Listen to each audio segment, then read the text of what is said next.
नमस्कार, आप देख रहे हैं प्राइम न्यूज। मैं हूं आपके साथ ट्विंकल दुबे। चलिए शुरुआत करते हैं उत्तराखंड स्पीकिंग की, जिसमें आपको बताएंगे उत्तराखंड से जुड़ी बड़ी खबरें।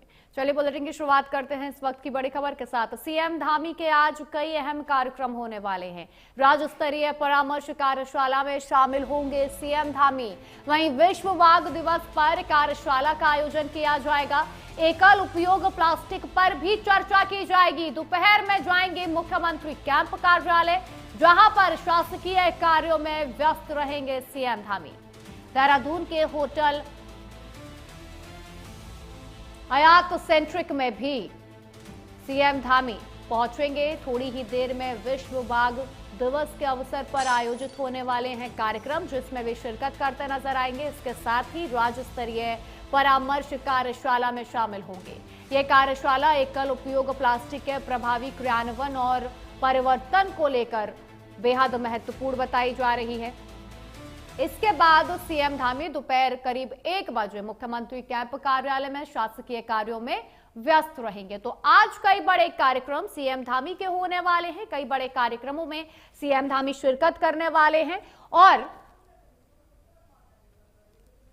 अधिकारियों के साथ बातचीत की जाएगी। जो काम पेंडिंग पड़े हुए हैं, जो काम समय सीमा में पूरे नहीं किए गए हैं, उनको पूरा करने की बात उनके द्वारा की जाएगी। राज्य स्तरीय परामर्श कार्यशाला में भी शामिल होंगे सीएम धामी।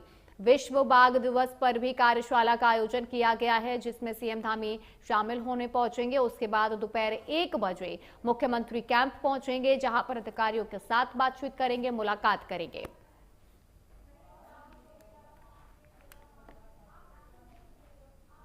वहीं इस खबर पर ज्यादा जानकारी देने के लिए हमारे संवाददाता मदन सिंह हमारे साथ देहरादून से जुड़े हैं। मदन, आज कई बड़े कार्यक्रम सीएम धामी के होने वाले हैं। कई बड़े कार्यक्रमों में वे शिरकत करने वाले हैं। क्या तैयारियां देखने को मिल रही है, कैसी हलचल दिख रही है? मुझे देखिए, इसी तौर पर आज मुख्यमंत्री के कई अहम कार्यक्रम है और खास तौर पे आज विश्व बाघ दिवस भी है। उसमें जो है कार्यशाला का आयोजन किया जा रहा है और सबसे बड़ी बात यह है कि तमाम जो जानवरों को खास तौर पर दिक्कतें होती है, उसको लेकर आज विशेष मंथन होने वाला है। उसमें सबसे बड़ी बात है प्लास्टिक मुक्त उत्तराखंड की बात निरंतर मुख्यमंत्री पुष्कर सिंह धामी कहते गए हैं और आज इसके ऊपर विशेष चर्चा भी होनी है, क्योंकि कई बार इसके लिए पहल की जा चुकी है, लेकिन कहीं ना कहीं दिक्कतें सामने आती हैं और लोग जो है इस बात को अभी नहीं समझ रहे हैं कि जो प्लास्टिक का उपयोग किया जाता है और खासतौर पर जंगलों में प्लास्टिक छोड़ दिया जाता है, क्योंकि उत्तराखंड पर्यटन नगरी है और यहाँ पर लाखों करोड़ों की संख्या में लोग आते हैं और जगह जगह जो पर्यटक स्थल है वहाँ पर जाते हैं। वहाँ पर इस तरीके की परिस्थितियाँ बन जाती है और तमाम जगह प्लास्टिक फेंका जाता है, जो जानवर खाते हैं और जानवरों को उससे बड़ा नुकसान हो रहा है। तो इसमें एक पूरी आज कार्यशाला होने जा रही है और मुख्यमंत्री धामी उसमें रहेंगे और सीधे तौर पर दिशा निर्देश देंगे। उसके साथ ही क्योंकि बारिश का कहर पूर्ण उत्तराखंड में देखने को मिल रहा है, इस पर चर्चाएं की जाएंगी, तमाम अधिकारियों को दिशा निर्देश दिए जाएंगे और उसके साथ तमाम और शासकीय कार्य हैं जो आज मुख्यमंत्री पुष्कर सिंह धामी निपटाएंगे। और कई ऐसी योजनाएं हैं जिस पर की कार्य अधूरे पड़े हैं, उसको लेकर मुख्यमंत्री पुष्कर सिंह धामी आज दिशा निर्देश देने जा रहे हैं। तो इस स्तर पर तमाम जो है बड़े कार्यक्रम मुख्यमंत्री पुष्कर सिंह धामी के हैं आज। और खासतौर पर प्लास्टिक मुक्त उत्तराखंड के बात है, इसको लेकर कार्यशाला है, वो एक अहम कार्यक्रम आज मुख्यमंत्री पुष्कर सिंह धामी का रहेगा। मदन, देखिए दोपहर 1 बजे भी सीएम धामी मुख्यमंत्री कैंप जाएंगे, वहां पर अधिकारियों के साथ बातचीत करेंगे। जो काम पेंडिंग पड़े हुए हैं, जो काम अभी तक पूरे नहीं हुए, उनको लेकर वो पूरा नोटिस जारी कर सकते हैं, उनसे बातचीत कर सकते हैं, क्योंकि 2027 चुनाव आने वाला है। समय रहते सभी कार्यों को पूरी तरीके से करने की बात यहाँ उनके द्वारा कही जा सकती है। तमाम ऐसे कार्य हैं जो अधूरे पड़े और जैसे कि आपने कहा 2027 का चुनाव है और उसको लेकर तमाम तैयारियां करनी है और कई ऐसी परियोजनाएं हैं जो कि अधूरी पड़ी हुई है, उसको लेकर भी मुख्यमंत्री पुष्कर सिंह धामी आज दिशा निर्देश देंगे। और जैसे कि मैंने कहा कि उत्तराखंड में जो है बारिश होती है और बारिश का कहर पूरे उत्तराखंड में देखने को मिल रहा है, तो उसको लेकर भी मुख्यमंत्री आज दिशा निर्देश देंगे तमाम अधिकारियों को और किस तरीके से जो व्यवस्था है वो सब तमाम चीजें जो है मुख्यमंत्री बताएंगे। और साथ ही जो मुख्यमंत्री की तमाम शिकायतें जो मुख्यमंत्री उसमें पड़ी हुई है उसका समाधान भी करेंगे और उसके साथ ही जो शिकायतें अभी अधूरी है उसके दिशा निर्देश तमाम जो है अधिकारियों को देंगे। तो इस तौर पर आज का दिन बड़ा मुख्यमंत्री का है और तमाम जो बड़े कार्य है उसको मुमकिन किया जाएगा। बिल्कुल मदन, आप जुड़े रहिए हमारे साथ, हम आपका फिर से रुख करते हैं। खबरों में आगे बढ़ते हैं। उत्तराखंड में भारी बारिश का अलर्ट जारी किया गया है। देहरादून समेत 8 जिलों में ऑरेंज अलर्ट जारी किया गया है। भारी बारिश, भूस्खलन के चलते चारधाम यात्रा भी स्थगित कर दी गई है। यात्रियों से सुरक्षित स्थानों पर रुकने की अपील की गई है। बागेश्वर, चंपावत और टिहरी में आज सभी स्कूल बंद कर दिए गए हैं। भारी बारिश के चलते, भूस्खलन के चलते अलर्ट जारी किया गया है। फ्लैश फ्लड का खतरा भी लगातार आईएमडी द्वारा जताया जा रहा है। 5 अगस्त तक बारिश का दौर जारी रहने का अनुमान लगाया जा रहा है। तो उत्तराखंड में आईएमडी की तरफ से आने वाले कुछ दिनों के लिए ऑरेंज अलर्ट जारी किया गया है। आने वाले कुछ दिनों में भारी बारिश की आशंका जताई जा रही है उत्तराखंड में, जिसके चलते लोगों को सतर्क रहने के लिए कहा गया है, हिदायत दी गई है। और इसके साथ ही 5 अगस्त तक बारिश का सिलसिला जारी रह सकता है। वहीं इस खबर पर ज्यादा जानकारी देने के लिए हमारे संवाददाता मदन हमारे साथ जुड़े हैं। मदन, आईएमडी की तरफ से देखिए अलर्ट जारी किया गया उत्तराखंड में, क्योंकि भारी बारिश का अनुमान जताया जा रहा है और भारी बारिश जैसे ही होती है भूस्खलन का खतरा काफी बढ़ जाता है और नदियों का स्तर ऊपर आ जाता है। क्या कुछ प्रशासन द्वारा भी तैयारियां देखने को मिल रही है? आज उत्तराखंड की अगर मैं बात करूं तो निरंतर 3 दिनों से लगातार बारिश हो रही है और जगह जगह सड़कें टूट गई, बातें सामने निकल करके आ रही हैं और भूस्खलन हो रहा है। और सड़कें लगभग 150 के करीबन सड़कें हैं जो हुई है, जिस पर कार्य चल रहा है। उसके साथ ही आगामी 7 दिनों तक जो है निरंतर बरसात होती रहेगी। इस तरीके के जो है सूचना दी गई है आईएमडी द्वारा। तैयारियां की जाती है। खासतौर पर चारधाम यात्रा उत्तराखंड में चल रही है, वहाँ पर जो है तमाम जो श्रद्धालु पहुंचे उनकी व्यवस्था के लिए भी मुख्यमंत्री सिंह धामी ने सीधे तौर पर आदेशित कर दिया गया है कि किसी भी श्रद्धालु को कोई दिक्कत नहीं होनी चाहिए।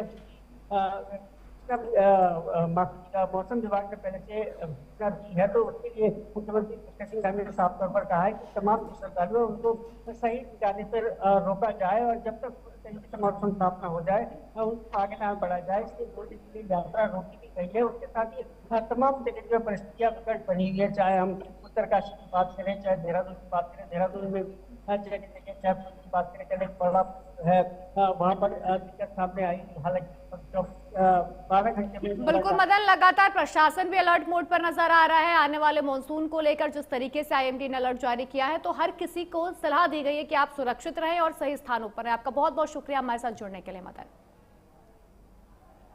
अगली खबर देहरादून से है, जहां नंदा की चौकी में आवागमन फिर से बहाल हो गया है। अप्रोच रोड की मरम्मत के बाद यातायात फिर से शुरू हो चुका है। भारी बारिश की वजह से क्षतिग्रस्त हुआ था पुल।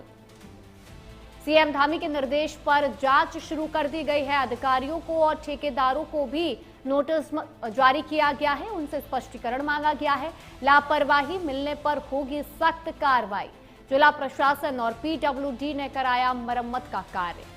तो देखिए, जिस तरीके से बारिश के चलते जो नया पुल बना था वो किस तरीके से क्षतिग्रस्त हुआ। बड़ा सा गड्ढा उस पुल पर हुआ भारी बारिश के बाद, जिसके बाद कई बड़े सवाल खड़े हुए प्रशासन पर, पीडब्ल्यूडी की कार्यशैली पर बड़े सवाल यहां खड़े हुए। लेकिन अब उस पुल को ठीक कर दिया गया है। वहां पर यातायात एक बार फिर से बहाल हो चुका है। लेकिन अब सीएम धामी ने जांच के आदेश जारी कर दिए हैं। जो अधिकारी रहे हैं, जो ठेकेदार रहे हैं, उनको स्पष्टीकरण का नोटिस भेजा गया है कि वे जवाब दें कि आखिर इतनी बड़ी लापरवाही कैसे हुई है, क्यों हुई है।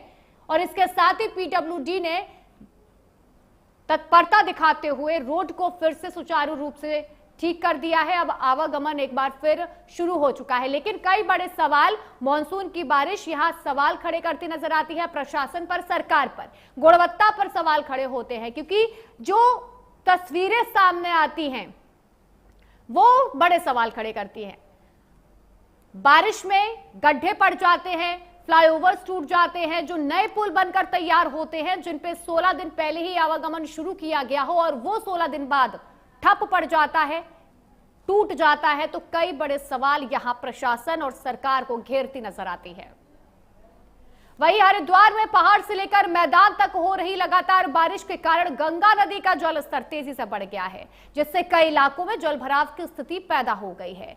वहीं भीमगौड़ा बैराज पर जल स्तर 290 मीटर तक पहुंच गया है। ऊपरी डैमों से पानी छोड़े जाने के बाद अब निचले इलाकों में बाढ़ का खतरा मंडराने लगा है।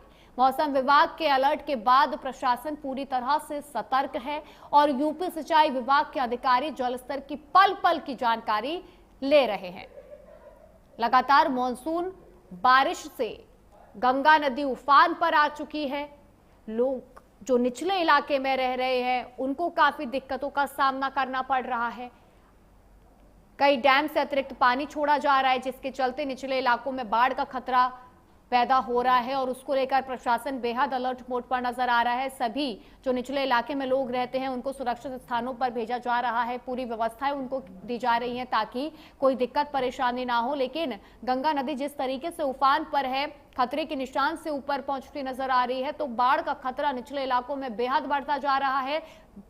जनजीवन पूरी तरीके से अस्त व्यस्त नजर आ रहा है।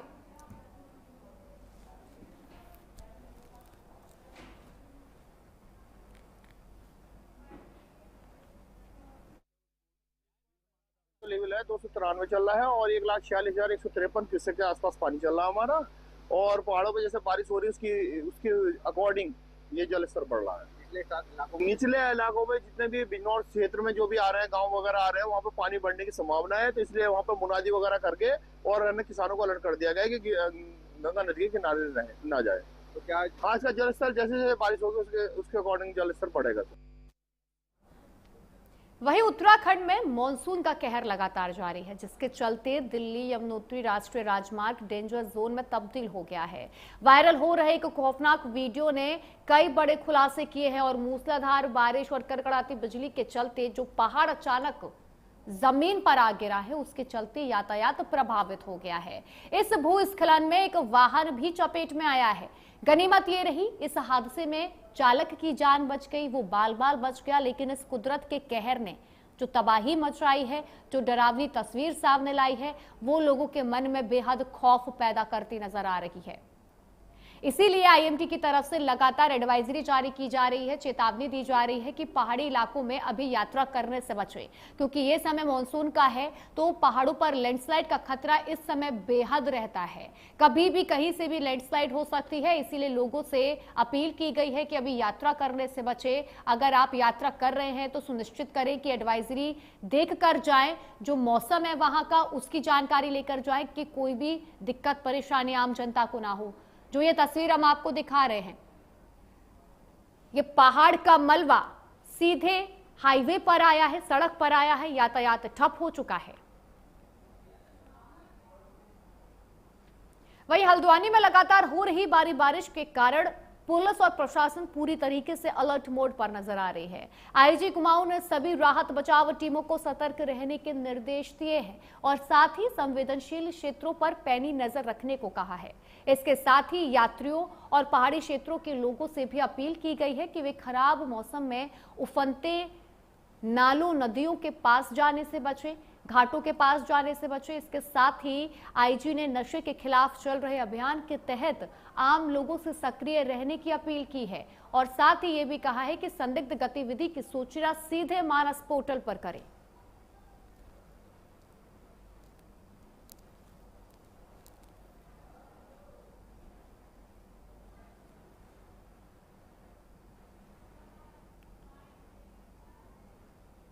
अगली खबर चंपावत से है, जहां सड़क सुरक्षा को लेकर डीएम बेहद सख्त नजर आए हैं। कई सड़क मार्गों का उन्होंने औचक निरीक्षण किया है। क्षतिग्रस्त सड़कों पर तत्काल कार्रवाई का आदेश दिया है। तीव्र ढाल पर क्रैश बैरियर लगाने के भी निर्देश दिए हैं। एक विशेष टीम का गठन किया गया है, जिसमें 3 लोगों का गठन है, जिसमें 3 लोग हैं। और उत्तराखंड के चंपावत में सड़क सुरक्षा को लेकर डीएम मनीष कुमार बेहद एक्शन मोड में नजर आ रहे हैं। उन्होंने कई मार्गों का औचक निरीक्षण किया है। खतरनाक मोड़ पर और क्षतिग्रस्त हिस्सों को तत्काल प्रभाव से ठीक करने का आदेश दिया है। सुरक्षा व्यवस्था का जायजा लेते हुए उन्होंने शुरुआती 400 मीटर हिस्से की तीव्र ढाल पर क्रैश बैरियर लगाने को भी कहा है। साथ ही दुर्घटना संभावित स्थलों की पहचान करके उन्हें सुधारात्मक रिपोर्ट तैयार करने के लिए लोक निर्माण विभाग और पीएमजीएसवाई के अधिकारियों को भी निर्देश जारी किए गए हैं। समिति का गठन किया गया। अब यह समिति रिपोर्ट तैयार कर डीएम को सौंपेगी और जो भी पूरी कार्रवाई होगी उस मोड़ पर फिर वो आगे बढ़ेगी। जिस तरीके से लगातार एक्शन मोड में नजर आ रहे हैं डीएम, हर सड़क का, हर मार्ग का वे जायजा लेते नजर आ रहे हैं, औचक निरीक्षण किया है।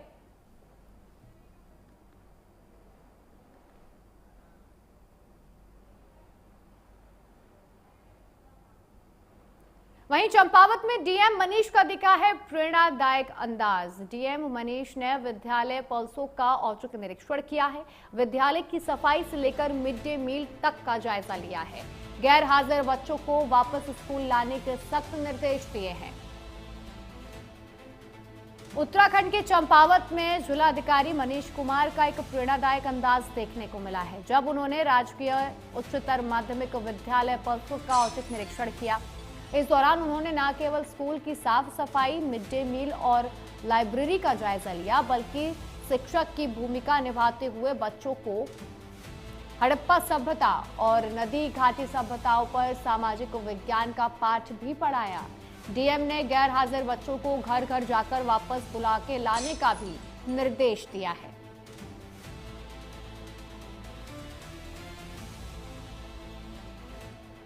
तो चंपावत में डीएम बेहद एक्शन मोड में नजर आ रहे हैं। विद्यालय जाकर उन्होंने औचक निरीक्षण किया है, बच्चों से बातचीत की है, सफाई का जायजा लिया है, मिड डे मील व्यवस्था का जायजा लिया है। उसके साथ ही जो बच्चे स्कूल नहीं पहुंच रहे हैं उनको स्कूल में वापस लाने के लिए आदेश भी जारी किया गया है।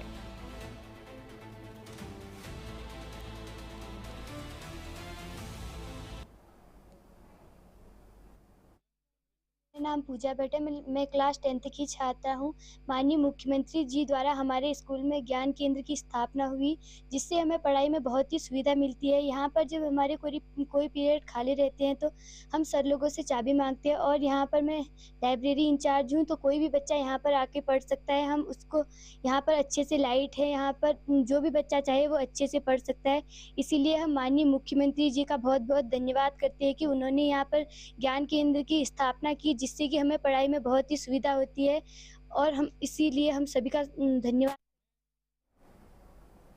खबरों में आगे बढ़ते हैं। हरिद्वार में बुधवार को गुरु पूर्णिमा का पर्व आश्रमों में और अखाड़ों में बेहद धूमधाम से मनाया गया है। जूना पीठाधीश्वर स्वामी अवधेशानंद गिरी के आश्रम में बड़ी संख्या में पहुंचे हैं श्रद्धालु और उनका आशीर्वाद भी लिया है। स्वामी अवधेशानंद ने कहा है कि विवेक और भाव के अभाव में मनुष्य शून्य होता है, जिसे गुरु का पूरा सहयोग मिलता है। वहीं जेनजी पीढ़ी में गुरु भाव की कमी को संतों ने संस्कारों की कमी बताया है, जिसे केवल गुरु ही दूर कर सकता है। तो हरिद्वार में गुरु पूर्णिमा को लेकर लोगों में बड़ा उत्साह देखने को मिला है। हम सभी मनुष्यों की सभी समस्याएं अज्ञान के कारण है, अविद्या के कारण है। विवेक विचार के अभाव में व्यक्ति व्यथित होता है।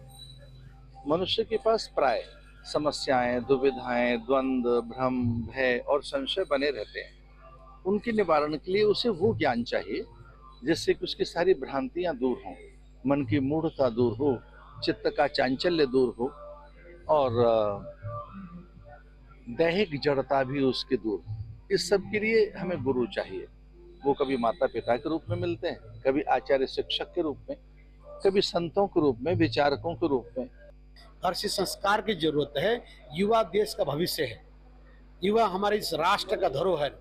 यदि हम अपने युवाओं के प्रति ठीक से यदि हम निर्वाह करते हैं, संस्कार देते हैं, चाहे वो जंजी हो, चाहे ककरोज हो, चाहे कुछ और हो, मुझे विश्वास है कि अपने धर्म से बाहर नहीं जाएंगे। कहीं ना कहीं हमारी संस्कृति, हमारी शिक्षा, हमारी कहीं ना कहीं उन कमी है। हमारे घर से माता पिता को सबसे पहले मैं कहूँगा कि माता पिता अपने बच्चों को ठीक से संस्कार प्रदान करें, फिर गुरु लोग उन पर ठीक से निर्माण करें, तो हमारा बच्चा अपने वैदिक धर्म से बाहर जा ही नहीं सकता। क्योंकि हमारा धर्म सबसे बड़ा धर्म है अहिंसा परमो धर्म। सनातन संस्कृति का सबसे महान पर्व अगर कोई है तो ये गुरु पूर्णिमा का पावन पर्व महोत्सव है कि आज के दिन भगवान वेद व्यास जी ने समस्त शास्त्रों का विस्तार प्रारंभ किया था, जिससे संसार के अंधकार अज्ञान को ध्वस्त कर ज्ञान का प्रकाश किया और परमात्मा से मिलने का सरल मार्ग उन्होंने प्रशस्त किया है। वहीं देहरादून में एसआईआर अभियान के लिए डीएम का निरीक्षण देखने को मिला है। डीएम डॉक्टर आशीष चौहान ने औचक निरीक्षण किया है।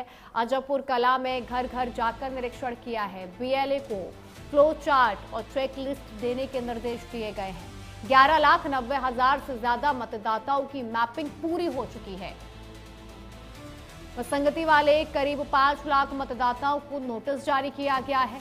देहरादून में मतदाता सूची के विशेष गहन पुनरीक्षण अभियान की हकीकत परखने के लिए जिलाधिकारी डॉक्टर आशीष चौहान ने घर घर जाकर निरीक्षण किया है। उन्होंने बीएलओ से पूरी जानकारी लेते हुए कार्य को पूरी तरह से पारदर्शी बनाने का निर्देश दिया है। जिले में 11,90,000 से ज्यादा मतदाताओं की मैपिंग पूरी हो चुकी है, जबकि विवरण में विसंगति मिलने पर करीब 5 लाख मतदाताओं को घर घर नोटिस वितरित किए जा रहे हैं।